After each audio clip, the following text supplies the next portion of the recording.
28 de março, no caminho de Emaús. Um deles, chamado Cleopas, perguntou-lhe: Você é o único visitante em Jerusalém que não sabe das coisas que ali aconteceram nesses dias? Lucas capítulo 24, versículo 18. Ao longo da história religiosa, alguns personagens conversaram com estranhos, anônimos, para depois descobrir que eram emissários divinos.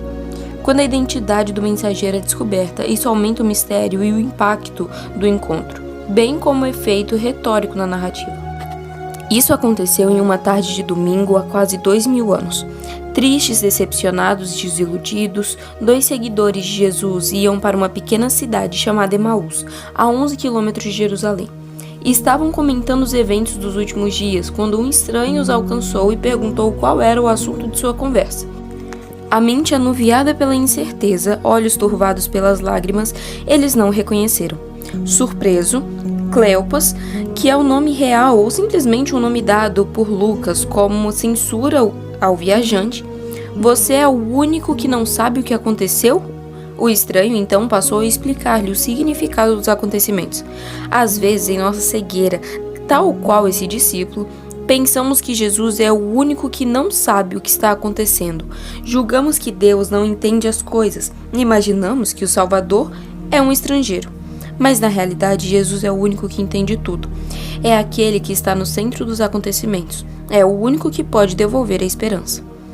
Nós esperávamos que ele iria trazer a redenção a Israel, disseram ele e um amigo.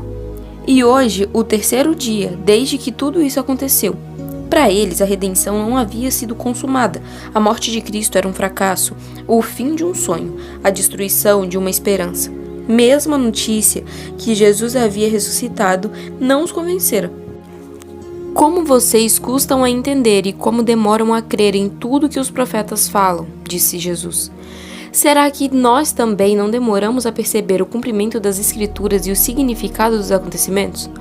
Felizmente, ao se aproximar do povo, convidaram o mestre para ficar com eles, pois a noite estava descendo. Ali, depois de receber o pão das mãos de Jesus, seus olhos foram abertos. Reconheceram o Salvador, mas nem bem haviam descoberto a identidade do estranho e ele desapareceu. Em nossa vida, quando Cristo está conosco, muitas vezes não o percebemos. Quando o reconhecemos, ele vai embora, para que sintamos a sua falta. Lamentando a própria insensibilidade, os 2 discípulos correram de volta para Jerusalém. Ali, Jesus apareceu e confirmou a notícia da ressurreição. Você também está transitando entre Emaús e Jerusalém? Deixe o estranho explicar-lhe o significado dos acontecimentos. Um beijo e até amanhã.